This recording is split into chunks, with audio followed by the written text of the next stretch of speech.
Hi, everyone. My name's Nick Baudois. I'm a director of AI programs here at Caltech's Center for Technology and Management Education, where we specialize in bringing various companies and individuals in the public to come learn from the experts at Caltech and also the industry experts. And in that line of industry experts, I couldn't be more excited today on Elevated to bring in Jody Blumberg. Jody and I have known each other for years and have had many conversations on the sidelines from disparate industries, from be it in legal or be it in waste management or be it in automotive, about all the different areas that data science, machine learning, and AI play a role. But more specifically, how you lead teams, how you manage projects, how you manage uncertainty in those areas. So without further ado, Jody, I'm going to let you give an introduction about your career because I'm so interested in all the really cool projects you work through, all of the hurdles you've seen to jump over with such finesse over the last years that we've known each other. And then we'll just jump into a fun conversation from there. Sounds good. I'm Jody Blomberg. I'm the VP of AI and ML for Cox Automotive today. So that's a group of companies in the automotive industry, everything from running car auctions to dealer software. Or if you ask my mom, the people that make Kelley Blue Book. So I started my career as a data scientist. I did my undergraduate and graduate in mathematics and was decided I wanted to be applied because I wanted to be useful. And I worked in software for a long time. And then I joined industry and worked my way through Charles Schwab, waste management in the recycling and waste stream life cycle, which was super interesting. And now in automotive. So my theme of my career is I like working on interesting things with nice people. And it's been lovely that AI is now incredibly popular thanks to ChatGPT. And I feel like in a lot of ways, I don't have to introduce what I do anymore as some backdoor nerdy activity, but it's a little frontline now. So it's exciting, but it's a roller coaster. Well, let's jump right into it. One of the big themes I've seen in following your career is you've been a leader from the technical perspective. You know, your background is very heavy statistics. Rightly so, you've led a lot of very large data science teams. With the advent of ChatGPT in late 2022, we saw this juxtaposition on how we used to hire data science and machine learning teams to these new roles of AI teams. I'm very curious on how you go about hiring both of those teams. What is it, the same players? What does it look like? Is it a different skill set that we're now demanding? Oh, to define a data scientist is hard. There's a whole field of data science that's there to support the business, right? Support decision making. Sometimes that's in dashboards, sometimes that's models, and that is an important function, not my current focus. Then there's this group of people who build models that go into products, right? Yeah, and a lot of that is more traditional AI and ML, but obviously extends to Gen AI. And now we've got this third bucket where we can use these third-party models. So now the rule is not about parameterizing those models, but it's about, getting them into product and getting them into function. And so when we put together our GenAI team, we looked a little differently than we do in our normal product teams, where we ask folks to have obviously machine learning expertise and be deep technically, but often we have an ML ops team there to hand off to. GenAI is a little different. In some ways, it's much easier for someone to build, and in some ways, it's much harder. So we've staffed our GenAI teams with both a software engineer as well as someone who knows AI ML. Because a software engineer knows how to build a performant software system, which GenAI is usually, right? Whether it's a chatbot or anything else. Whereas your AI person knows how to build a performant probabilistic system. And there are very few people who have both of those sets of knowledge. And so probabilistic systems work really differently than software systems. And software systems are often not something a lot of AML people have as a background in. So we've been staffing with both to kind of make sure that we're building a performant probabilistic software system. And so far that works pretty well.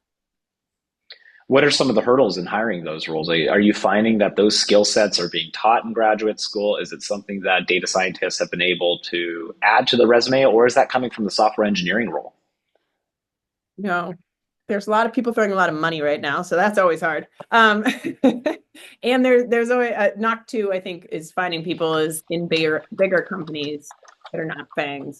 People think like, oh, is the problem set interesting? And what I always say is, oh my God, we have the best problems, right? Because we have this like we've been making tons of money without AI. So think of all the things that have been untouched. And you'll be the first one there because we never asked anybody to solve it before. Um, I'm finding a blend. So there are people on my team with a background in computer science. There are people on my team with a background in stats. So whether they learn it on the job or they're, software engineers who got interested in ML, I believe good people come from any background. And for me, the curiosity and acceptance that you need, kind of both parts of that, are probably the most important quality. To me, it really doesn't matter. I think both, for example, regardless of which background or which part of the system you're in, you do need to understand prompt engineering. You do need to understand token size. You do need to understand RAG architecture.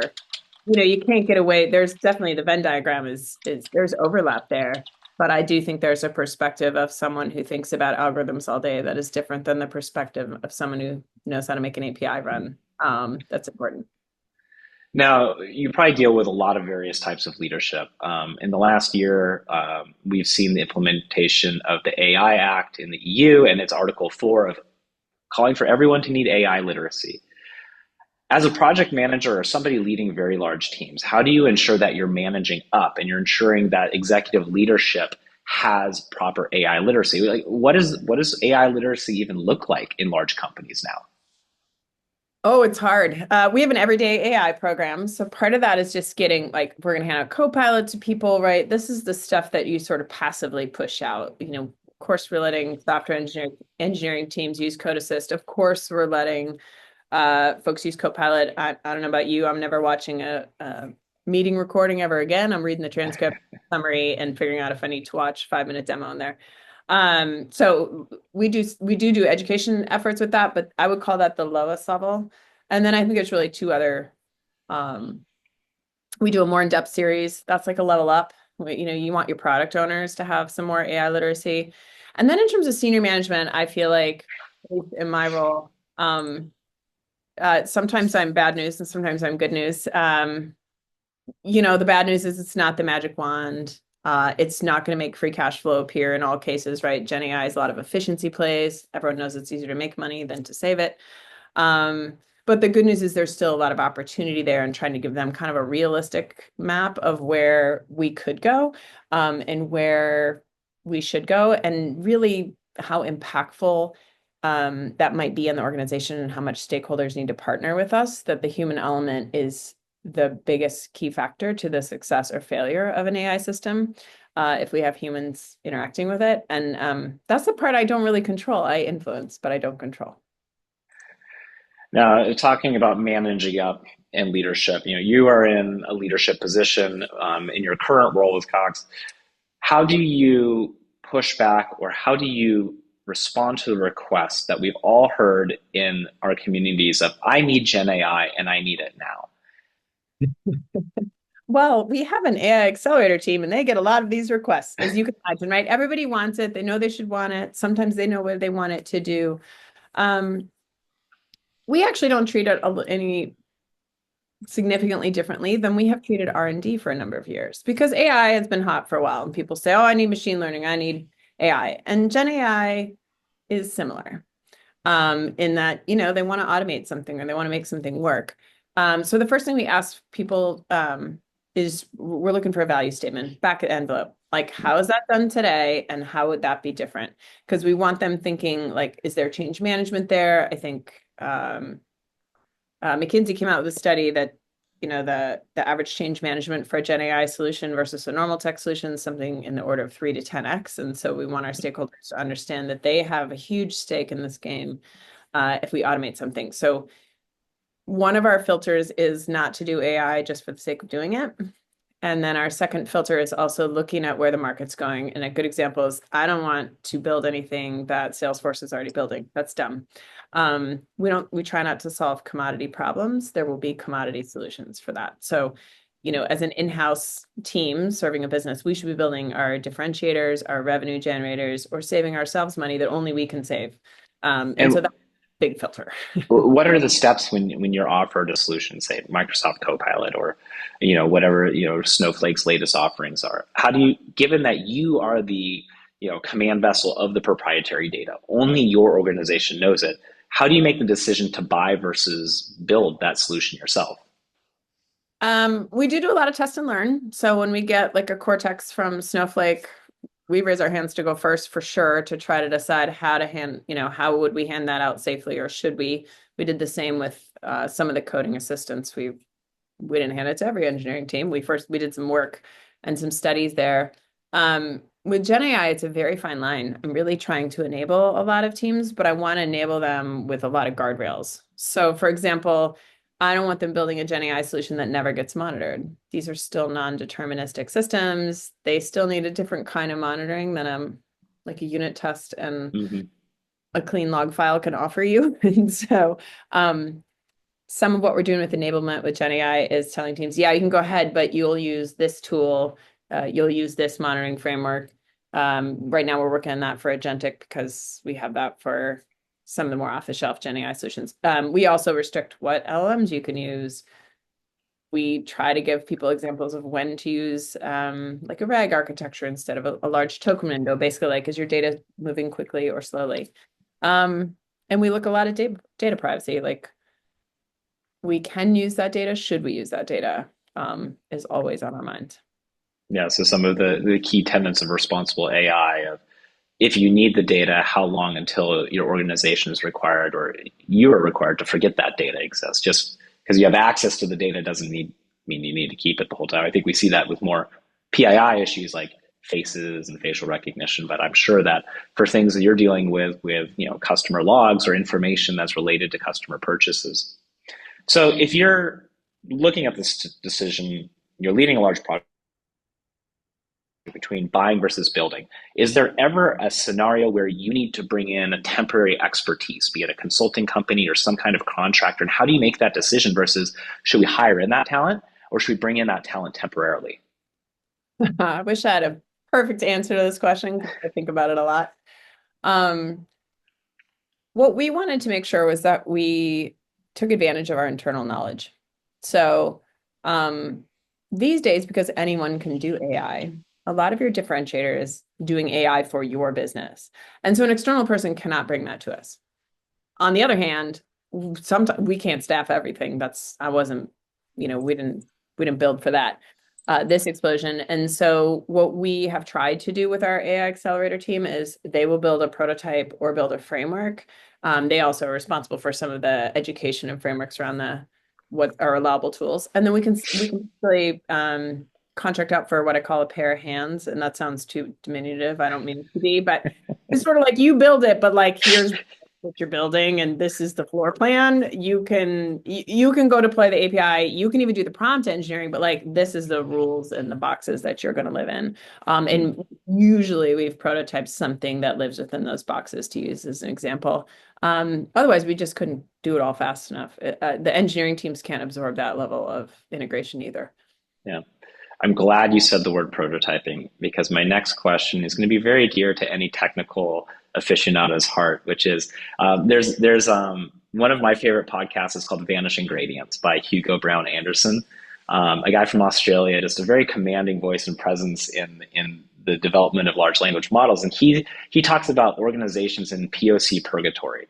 So this prototyping purgatory, you get a flashy demo, you have a bunch of engineers and AI architects who are very excited about what they've built, and then they get everybody hyped up in the organization. But then you're still stuck with this POC. Like, how do you move from POC to a minimal viable product to production in Gen AI? Because it's non-deterministic. It doesn't have, like you said, like the same software testing capabilities, the same unit tests that we can do in software development. How do you move that forward? I want to lie and say that never happens to us, but of course it does. One thing we remind people too is we're going to build prototypes faster than you are going to be able to absorb them. And I view failed prototypes as good things. So we should build 10 things and they shouldn't all work because we should also be discarding big dollar bets on things that are not panning out, right? So that's actually saving the company money. We don't get credit for that, but I often do say like, oh, we got rid of 5 of those because that's a dumb idea, or that does not pan out, or you will spend more time prompt engineering that than the time people spend doing it. There's a little bit of filter there. One thing we're trying to do with some success is trying to make it easier to go from prototype to production. And what I mean by that is working with the business team and the stakeholders up front, so making sure the appetite's there, because that's part of it, right? If you're not on a product roadmap, like where do you think you live? You live at the bottom, right? So I'm gonna put that on a bumper sticker and just put it on my car. that's like, That's I'll put your name, Jody Blumberg. That's great. right? You're not going anywhere. So, Now, are um, you orchestrating that ahead of time? Are you saying, hey, here's your AI maturity life cycle. Guess what? You're at the very bottom here, or your product roadmap. Like, how do you sell that as a leader of a team to executives? They say, hey, I want Gen AI, and I think previous software deployments took us 3 months. We should be able to do it in 3 months. How do you push back on that? Do you show them a new product roadmap? so often, right, I am part of a product org, but I am on someone else's product roadmap. Hmm. And we talk a lot here about the partnership it takes to get an AI solution to market. So you need the AI, which, yep, I can always build that faster than anyone else. And so we'll always be ahead of the other two. You've got your business stakeholder, that's who's probably funding it or doing, right? His life's got to do some change management. And then usually there's a product and engineering lead. If it's an existing software product or an existing product somewhere, bolting on AI for those teams is non-trivial. And then for the business, it's non-trivial. So we do try to engage them up front. So we have some expectation setting. And the other reason I want to engage up front is there's a lot of back and forth, right? AI is not perfect. So getting them trained to think like, what are you going to do when this thing goes sideways? What are you willing to restrict the user from, especially with GenAI too? What's your risk tolerance for hallucination? Like how much time do you want me to spend there? Yeah. But the other reason for that engagement is to try to stay out of purgatory, at least get a sense of like, oh, you couldn't do that for 6 months. Great. I won't even expect it. Or if you love it, you're willing to trade something off your product roadmap to get the AI in there. Um, I view our role as making them believe that they can do it, but it's still theirs to do. And even in our AI accelerator, when we list our keys to success, the very top one is willing stakeholders, Hmm. people who have the appetite to move quickly if they want to see the results fast. And we're always going to prioritize those as long as they're valuable, because it's faster to market. Yeah. Uh, I see a couple questions coming. If you do have questions, feel free to write them on the side. Stacy's monitoring the ones and twos on the side, and we'll get to those in a second. But I have just a couple more questions. So you talked about POCs failing and being a good thing. Typical Scrum management of the Scrum Master, we do a retrospective. Are you doing retros for that, or is there a different framework that you're doing to learn from those mistakes or lessons learned? Hmm. We definitely do retrospectives and look back when failure happens. But like thinking of a recent failure, the retrospective was, and this was 6 months ago, so we'll probably dust it back off. A couple times in my career, this has happened to me with text stuff where you could automate what a human is doing, the reading or the synthesis or the typing. But if you are going to spend more money to either on compute for that model, this used to happen with NLP, and probably someday we'll turn the dollars up on Gen AI and make this happen too, or you're going to spend more time prompt engineering every version of that PDF than it costs for someone to do it. I'm willing to Yeah. put myself. You got to make the dollars work. And that's it. That's one kind of failure. The other kind of failure is that you can't get the results from AI that the person is expecting, Hmm. right? They think it's magic. And sometimes you have to go back and be like, it's not magic. And then to me, the failure is more on, hey, the business is just not ready for that. And that's okay. And the retrospective on that is like, great. I mean, we definitely have things at this company and others that were a great idea 5 years ago that look like a real good idea now. People are finally ready for some things that maybe we built too early, right? And I don't really consider that a failure, I guess. We either learned that we shouldn't blow out a bunch of money and have it fail in the field, or we learned the dollars don't look and we should brush it off later. Or we learned, I'd say the third most often reason for failure is bad or lack of data, right? Can't solve something you don't have data for. People don't Yeah. know they don't know if it's any good. So, sometimes that's the sad news. We say, come back when you've started a data collection scheme around that problem. Um, so we've talked about the retrospectives and how you can get those lessons learned. Um, moving the conversation a little bit over to individuals who might be in adjacent fields that want to upskill. At Caltech CTME, we work a lot with individuals who are at different points in their careers and might want to skill up to be able, maybe you're a software engineer and you want to learn more about AI engineering, or you're a data scientist and you want to learn about software engineering best practices. How do you skill up internally in your organization? How do you feel maybe internally you have a role for an AI architect or an AI engineer? How do you get internal talent to be able to fill those roles and give them the skills that they need? We have largely done that with our AI accelerator.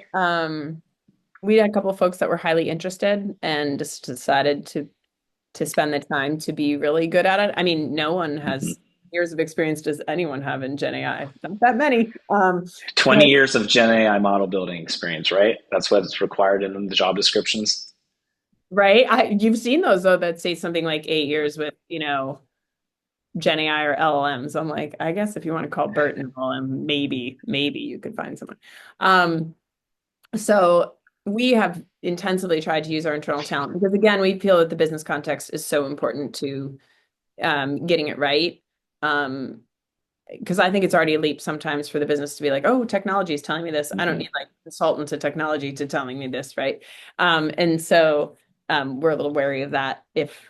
I'm all for consultants, but we have to be careful that we haven't removed ourselves too far. Um, and so we do that in a couple ways. I mean, back to that pairing system. So if you've got someone with AI ML experience and you're pairing them with a software engineer. And so the software engineer is de facto, if they work together, going to learn some AI and the AI person is going to learn some software engineering. To me, that's the best sort of on the job learning is to just make sure that you have people with complementary skills working on a project because they will eventually get overlapping skills. The other thing we've done that is not zero work, and I give credit to my team because I know it causes them somewhat of a burden, but we definitely get people who raise their hands in the business. Well, I'm really interested, or I wasn't trained, but I really want to try it. And we have had so much demand that we will sort of take on folks who are trying to try it and say, okay, great, you're the prompt engineer on this smaller project with some oversight, or you're the right, and get them exposed because good talent comes from anywhere.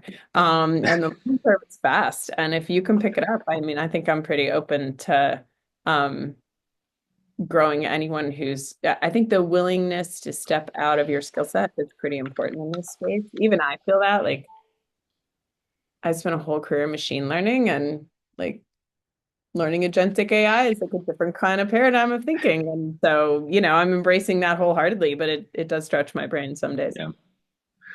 Jody, I feel like you're one of the only VPs that I talk to regularly who will tell me when we catch up, yeah, I've got this academic paper I'm looking at, and I'm kind of really digging into this academic paper. So, given have a very busy schedule, what are your top resources for other people with busy schedules to stay up to date on, this dirge of leading LLM models? Oh, this is taking the leaderboard. Okay, guess what? You went on a 3-day vacation. You're way behind in determining what's the latest model. How do you stay up to date on it? Um, I mean, I do have a practice of reading one white paper a week. I'm going to admit sometimes that's four over one weekend because I get behind. But that's a personal goal of mine. I like being technical. I like understanding how things work, so I have a pretty high dedication to that. But that actually doesn't help with like what model is winning right now and like which agentic platform should I use? And Mm-hmm. anything you say about AI feels not true 2 weeks later still, right? The cycle's still really fast. And I actually find that um, I'm not sure this is totally successful for what it's worth. Um, by maybe checking in on this state of affairs every 2 weeks or even once a month, dedicating like a block of time to sort of catching up where the market's at feels a little less frantic since it changes Yeah. a lot. And things settle out, right? Like DeepSeek made a huge splash. I think there's something in there that's true, which is we probably don't have the power capacity, and nuclear takes a long time to be, to handle the compute that's going to be asked of us. And so these smaller models or smaller fine-tuned models or some of the models that Microsoft is building that are truncating the decimal points, things like that, to make smaller compute really interest me. And that feels like a lasting trend. So I'm really trying to figure out how to check in to figure out like which things stick versus which things are Mm-hmm. like. Well, they released this model. I mean, a lot of LLMs right now being released could be designed to game the metric system we have and not necessarily generalizable for tasks. And so they really are only worth a passing glance, and it is extremely hard to know the difference right now. So I rely on Yeah. probably what everyone relies on, right? I read Stanford just put out a great AI summary of the state Was today. that HAI 2025 report? Yes, that's a I'll great see one. if let me grab. I've got that bookmark. I'll put it. Keep talking for 10 seconds. I'll put that Right. in the chat. Yeah, things like that where someone's summing it up for you. I read what consulting firms are putting out. I read everything with a grain of salt because I think the hype cycle is way out of hand. Um, I check in with my team. I think some of these build versus buy decisions about platform are really hard. Um, like in my ideal world, I mean, we're mainly an AWS shop, so we're pretty tied to the Bedrock platform. But then, there's always this like, well, is someone going to build that for us, or do we, some of these like deployment systems or monitoring systems, and how much do we build and what do we buy? I think those are really hard decisions to make. That market is really moving, and there's like no clear winners or losers. There's a Yeah. lot of Stacy, if you can post what I just sent you, I don't think it went to the full group. This is a Stanford AI report for the AI index, which is a 400 plus page report. If given Jody just talking about having ample time to read on the weekends, it sounds like. So if you got to catch up on this thing, maybe drop it in Chat GPT and have it summarized. But there's some really good snippets. It's separated by technology trends, education trends. So Jody, we have our first question from Sean. He's asking, how are you recording and disseminating the types of knowledge you mentioned, such as which LLM should I use, which architecture should I use, and really what should your team examine first? So if you have a project, what's the first thing that you're going to look at?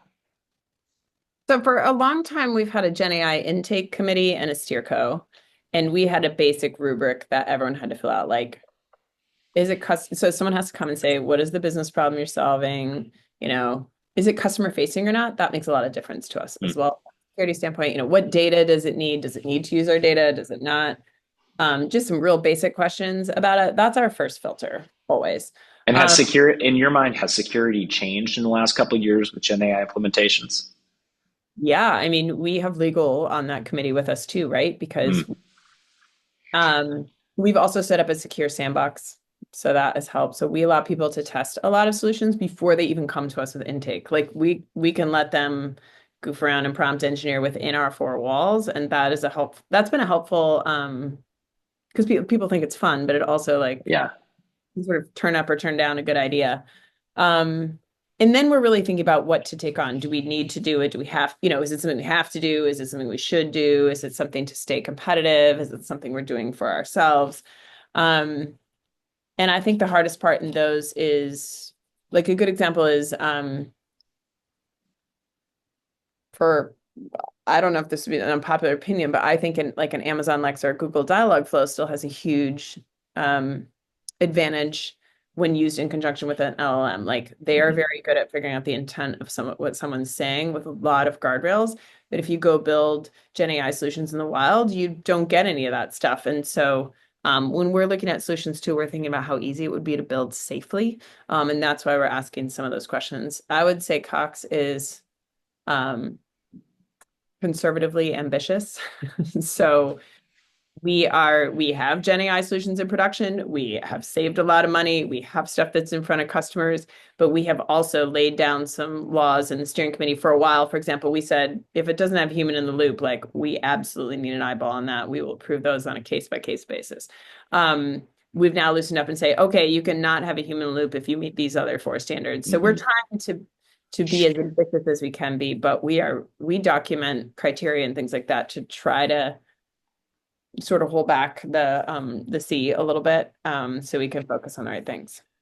How do you deal with risk when like you're talking to legal teams, maybe it's the office of general counsel, and you say, hey, we want to 100% automate this versus having a human in the loop would be higher on the risk spectrum because if something's high on risk, you need a human eyeball on it. How do you make that judgment? What's the process as leading when you're leading a team to do that? I mean, we are in the middle of writing AI governance, and that is a joint, right? Actually, AI governance is such an interesting topic because like who's in charge, right? Is it your Mm. chief policy officer? Is it your legal officer? Is it your chief data officer? Is it really about data governance? Is it about AI governance? You know, it's Or this newfangled chief AI officer, yeah. Whose responsibility is it? Because actually, for example, I am fully responsible and accountable for the value of any model which my team builds, right? If we built the parameters, my neck's on the line. You said that just like you're reading it off a racy matrix. I love that. Yeah, that one I know for sure. But like, I may be the leader of the largest AI/ML team at Cox Auto, but I'm not responsible for what a Yeah. vendor, right? You know, I mean, Yeah. that's big, right? So I don't think there's an easy answer there, but we are trying really hard to document some basic rounds of criteria. Like, here's stuff that we would never allow. Here's stuff we always want to allow. And in the middle, I think it's a nice thing about working here, but I think every company probably could live by some ethos of this, which is, are we doing the right thing? Like, would we Yep. be embarrassed if this was public? Are we using data in a responsible way? If that really helps shape any gray area where you're like, would I feel comfortable if this happened or not? Right. You can't, but that said, I am not risk averse. I came from financial services. AI will always make mistakes. Remember, no model Mhm. is 100% correct of any type at any time. And I think being really upfront about what kind of mistakes we want to tolerate is the easiest lens to take that on, which is what could go wrong and what are we going to do if it does, tends to clarify that position for a lot of people. Yeah. Do you see that depending on industry, the risk tolerance is a lot different? So, say financial and other types of financial instrument organizations, or organizations that are dealing with HIPAA protected data, be it Mayo Clinic or some of the larger hospital chains. Oh, look, I'm having the time of my life because I'm in a relatively unregulated industry that's B2B. So, um, yeah, because if you're in a financial services institution that's governed by FINRA or has a bank charter, there's just a lot more rules about how you can use algorithms to make decisions. Then again, in the state of Colorado, there's a law in the books about using algorithms to make decisions, and we all have to Mhm. abide by that. B2B is a little easier because those are largely consumer protections, and California has a number of those, and I, for what it's worth, applaud all of that. But I think we could use a few more on facial recognition these days. But um, I think California would agree with you. okay, I mean, please write that. I'm here for worry a lot more about where their face is. Um, but so I am lucky that I live in I think a business that wants to do the right thing. I mean, Cox has other businesses that are customer facing. Ours is not largely is not customer facing. It's not without exception. Um, and so there is more freedom in that. But I used to joke, and here now it's true. When I worked in financial services, that someday everyone was going to have to do what we did there, right? We had monitoring systems. We had to document what our models did. We had to document adverse effects if they went wrong because of all this FINRA stuff. Well, guess what? Like everyone else has to document what their models do, who they touch, what data is being used. So I just feel like more of the rest of the world just caught up with them Mhm. with some fears that financial services had. Hopefully in a more flexible way, though, right? You really can't monitor every spreadsheet decision. It's just that's not how life works. Um, Unless anyone else has any more questions, what my last question that I have is, one thing I remember from leadership running data science teams in the industry was, when are you going to be done with your science experiment? Do you ever get pushback of, we don't want to do science experiments, we want results? But when you work in an industry that's based on the scientific method with data, it technically all is a science experiment. How do you push back on the results value versus the experimental value? Um, Usually we move the goalpost on what results mean, and I not in a bad way. I was saying to someone the other day, I mean, if you tell a data scientist to explore data or look at a model, my guess is they'll take as long as you give them, right? I mean, I think you and I have both been there. It's fun. Look for more. I get it. And so one thing we try to do is time box. So we talk about R&D usually in 4 to 6 week blocks. So it's not exactly agile, but agile light is what I call it but we're setting expectations that the first block of work might be, do you have the data to solve this problem? So the result is, can I keep going? And then the next iteration is like, I don't know, might be building the first version of model to tell you like, can I even get where you want me to go? Mm-hmm. And the reason I like those blocks too is that you can back out at any time, right? Each block of work, time boxed, should be getting you closer to, should I be doing this? Can I be doing this? Rather than setting this goal like, I need a model, I'll have a model for you in 4 weeks, I'll run off and never talk to you again in interim. We at least try to encourage, I think my team does a great job of bringing in those interim results, having that feedback with the stakeholder to say, hey, Mm. can't do that. And trying to get those deadlines time boxed in there, which I know makes research teams nervous. But often our job is right. It's not to be smart. It's to be useful, and good enough sometimes has to be good enough. And we always get a chance to improve later. So sometimes we just need to kind of go to market with something that, and if it's good enough, good enough. Great. Well, Jody, that wraps up the questions that we have. If anybody wants to get a hold of you, if they want to send you a message of, thanks or a quick question, what's the best way to reach out? Old school LinkedIn is good by me. I do not share my name with anyone, so I'm very easy to find. Speaking of data protection laws, I'm in trouble. So I do check my LinkedIn messages, but occasionally it takes me a little while to get back.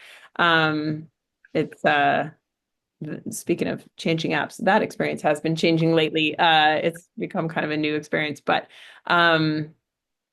I still learn a lot on it. I still meet interesting people. It's AI and ML is still my favorite thing to talk about. As you know, I call you for Yeah, I someone. think I think that road goes both ways.